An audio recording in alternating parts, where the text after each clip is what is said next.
Hello, it's Paul Driscoll here, aka The Drisk, from the RGDS podcast, the Retro Gaming Discussion Show. And this is me finally finishing off the series of my best game of a letter arcade edition. And this is for the letter Z. We have now reached the last video in the series. We have made it, guys and girls. Congratulations. And I really hope as you've gone through this series and perhaps, rewatch them all now that they're all done and go on a voyage of discovery as I have in discovering all these wonderful arcade games. Now, don't forget, as I mentioned, you can check out my playlist with all these previous letters, and also, please subscribe to the RGDS podcast YouTube channel. We still don't have many people on the channel, but it has got more and more popular. And, we not only put on our podcast with video content of the games we're discussing, so it really elevates, I think, the podcast experience. But we also add, when we can, stacks of additional content that we consider are worth giving a watch. Anyway, on to the series, and this is where I imagine, per letter on a system, if I could only choose 5 games of that letter for that system, in this case the arcades, what would they be? So I'm not coming at it from the most historically important or most beloved games by most people. This is a personal list of what 5 games I would choose today. If all others disappeared, what ones would I want to remain? And then, of course, I'll give all the honourable mentions of the games in the letter that aren't in my top 5, but are definitely worthy of you giving it a try. As I mentioned, this series has always been just a bit of fun. It's really an excuse to highlight some awesome games and to go off the beaten path from all the usual ones that always get trumped out and mentioned. And I really fondly hope, the next time you're looking through your fully loaded emulator device, or next time you're perhaps in Arcade Club or somewhere similar where it has all these wonderful arcade machines available, remember perhaps the game that I shouted out and, give it a try and discover it for yourself. And that's what this, series and this video is all about. Okay, so let's go on to the letter Z. And sure, it is a small letter, but I think there's some absolute bangers here. So sit back and let me take you through my personal top 5 choices for the letter Z. Okay, we begin with our 5th choice, and I've decided to go for Zookeeper, made by Taito and released in 1982. In the game, you play Zeke the zookeeper, and you must quickly run around the zoo animal enclosure to rebuild the wall that is constantly crumbling and allowing the animals to escape. An escaped animal will run around the outside of the wall, and you'll need to jump at the specific times, jump over them, else they'll maul you and eat you. There's things you can pick up like fruit, beer and ice cream, and more importantly there is net power-ups, and that allows you to capture the animals and put them back in the compound. You don't have to jump over them. And at the end of the game, or the end of that level, you gain so many points for the animals kept within the enclosure, and of course, how well you survived. The second screen that it then goes on to is quite a different affair. Your girlfriend Zelda has been tied to a palm tree by the naughty monkey. So you must jump up the moving platforms whilst avoiding the hurling coconuts by the monkey to help free her. It's kind of like a variant of Donkey Kong, and it's good fun. And then it loops back to the first style of game with, of course, greater difficulty. And that's really it for the game. It was made by Keith Egging and John Morgan. Now, John actually went on to Leyland, and he did the fantastic racers Ivan Ironman, Ivan Stewart, Super Off-Road, and Danny Sullivan's Indy Heat. So, went on to great things as well. Overall, I really like this game. It's fast, it's frantic and addictive as hell, and I always keep going back to it for more.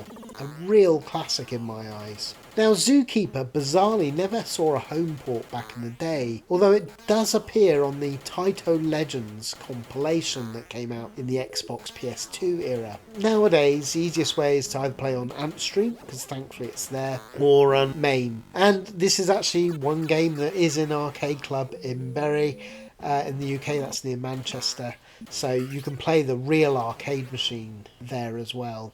Okay, let's go on to my fourth choice, and I've gone for the shooter Zero Wing, released by Toplin in 1989. Now, it's not one of Toplin's finest in my opinion, but it must be said that a Toplin average shooter is better than most shooters out there, and with that in mind, I think it's worthy inclusion to the list. I think it offers some really nice level designs and some fantastic music. Now, this started out as an internal training project. It was never supposed to be commercially released by Toplin, but they were using the engine of Hellblade, and they saw that there was something there. So they brought in some of the veterans who'd done Hellfire and Truxton with all these sort of like new recruits that it was a training game on, and they brought it to market. Now, Umera, who all the music, has gone on record saying that he's not a fan of the game. He felt it was cobbled together and it has uneven design.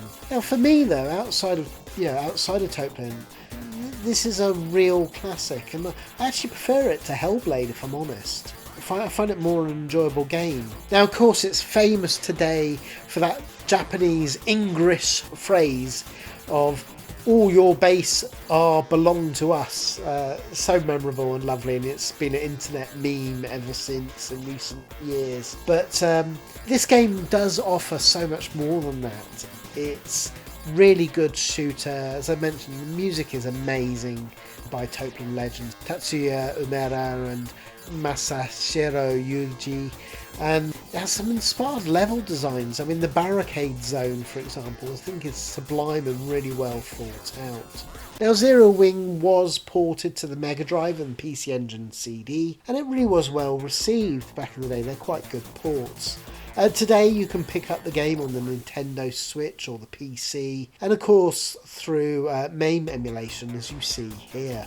Okay, let's go on to my third choice, and I've gone for another shooter, which is Z-Blade, released in 1994 by NMK for the SNK Neo Geo system. This is a great horizontal shooter with wonderful power-ups and interesting level designs, even if it does have that annoying rave music, which is really grates on my ears, and I quite like some rave music. It's known as Operation Ragnarok in Japan. I've obviously gone for the Z-Blade global name, but this is nevertheless a fun blaster with 3 manga style characters, offering you in the ship to have 3 variants of speed, and you do your sort of purchases and upgrades very much like UN Squadron style, so there's that element as well. For me, I love the variety of the game, and it's got some beautifully visual levels to encounter and some great level bosses. And while I'll be the first to say it's not a solid classic, it is a solid blaster in its own right, and it's one that I have a lot of time for. Now, back in the day it only appeared in the arcades, but today it is part of the Neo Geo ACA game library, so that means you can buy the game digitally on Xbox One, Switch, PS4 and PC, so pretty much everywhere. And of course you can play it on MAME, as you see here. Right, let's go on to my second choice, and I've gone for Zero Gunner 2, released in 2001 by Sikio. It's a top-down shooter, but in 3D. But the big standout really is you can change the direction of your helicopter craft independent of where you're moving. So this gives you much more control and really adds to the game, because you can sort of like move one way and shoot to the upper corner of the opposite side. And it's made by Shinsuke Nakamura, who did the Aero Fighter, Samurai Aces and Gunberg games. And like those, this continues the talent, being an amazing shooter, sporting beautiful visuals and thumping sound effects. The sound effects are really good, and it's really one that I keep coming back to again and again. This had an amazing port on the Dreamcast at the time, that's where I first discovered it, but since then it's had ports on the PS4, Xbox One series, Switch and PC. You can also get it as part of the fantastic Sikio Shooting Stars Alpha Pack. I really recommend, if you love your shooters, to get the Sikio Shooting Stars Alpha and Bravo packs on the Switch. They certainly sell them digitally. I think Japan has a trilogy under a slightly different name that you can buy as well for the Switch. So that brings me on to my number one choice for the letter Z. And I have gone for the 1999 Sega classic Zombie Revenge. Now this originally was a spin-off of the game House of the Dead, calling itself in development Blood Bullet, the House of the Dead side story. They then decided to drop the House of the Dead element and call it just simply Zombie Nightmare before hitting on Zombie Revenge, which is the release name. But what we have here is a fun two-player shooter. You run around, shoot everything on the screen. It's not one you have to think that deeply on. And I just always loved it. It's got a great variety of zombies and levels that you encounter. There's always something new. It's a short game because it's an arcade, but it's one that you'll have a blast with for that sort of like half an hour, 40 minutes you're playing through. It also has the wonderful, terrible dialogue and delivery, the voice delivery of those House of the Dead style games. So it always keeps you smiling from ear to ear. Yeah, I mean, that's it really. I mean, it's one blast I always go for. You can have great fun. It does come out, it did come out on the Dreamcast, a pretty solid version. And I think it's the best way to play it because you have the arcade perfect, pretty much, version of the game. But there's also an original extended Dreamcast version. So that's still, today, one of the best ways to play the game. And of course, like emulators, you can upscale the graphics as well. So there you have it. There are my personal top 5 games for the arcades for the letter Z. But I can already hear you screaming at least one big hitter that I missed out on. So let's go through those honourable mentions now. So let's begin with the elephant in the room. It is, of course, Zaxxon, released in 1982 by Sega and Gremlin, and it was Sega developed. This is a game that I think most people know. It was an isometric shooter and a massive hit back in the day, offering unique gameplay with the ability to fly and change your height, so you had to worry about verticality as well as like the enemies on the screen and going left and right. It came on loads of systems back in the day to various porting success. More recently, it was a hidden unlockable on the Sega Mega Drive collection, that fantastic 2007 collection that you could buy. And you can also play it on MAME, as you see here. And I didn't choose this because I've just never got on with the game. I find it quite frustrating. I find it quite clunky. It's not like I don't particularly mind isometric. I mean, I love the Viewpoint, for example, was a wonderful isometric shooter.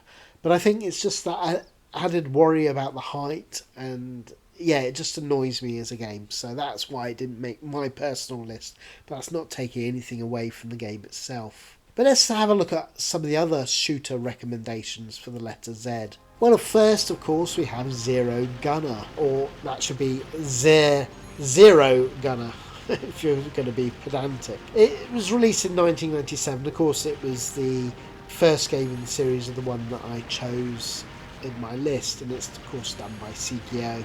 And this again had many of the classic team behind Aerofighters, Gunbird, Striker 1945. It's another really polished 1 or 2 player shooter, and like the sequel, you can control and twist your helicopter to shoot independently. Now, bizarrely, this never really got a home port. It only came out in the arcades, and even more bizarrely, it's not on the CKO collection, either Alpha or Bravo. You do have the sequel, but not the original game. I've always found that rather strange. There must be some legal wranglings why they did that. But anyway, let's move on to the next game, and that is another shooter released in 1984, and it's called Zaviga, or Zaviga, and it's released, as I say, 1984 by Data East. Now this is by the numbers shooter really. It's okay. I always have a soft spot for those basic overhead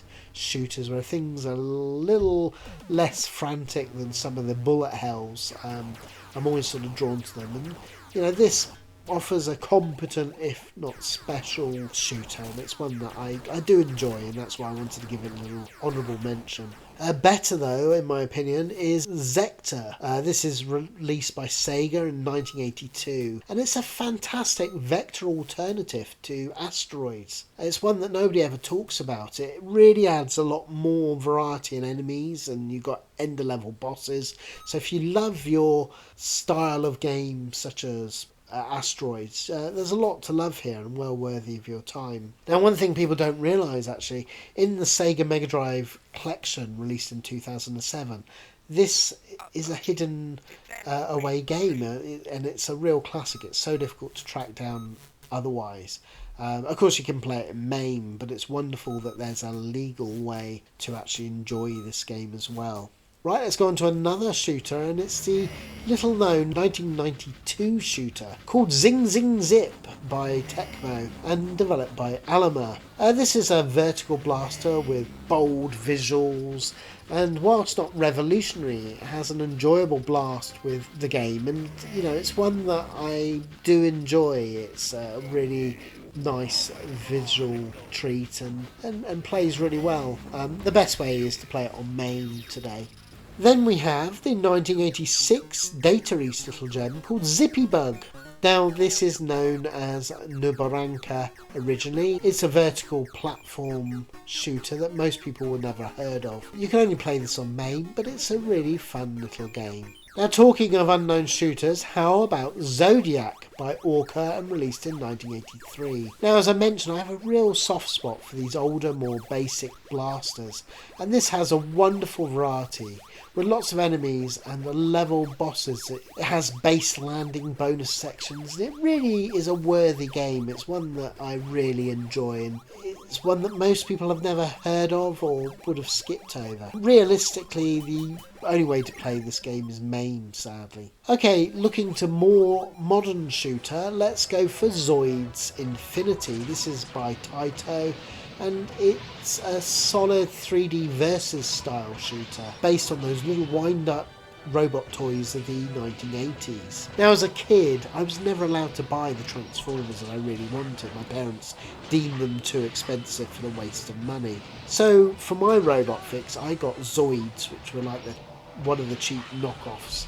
But I always liked it. I always liked the winding them up and watching them walk across the tabletop and putting them together. And there's been a variety of Zoid games over the years, but this is one I would recommend. It had a great port on the PS2. On the PS2 Japanese only release, it's called Zoids Infinity Fusors.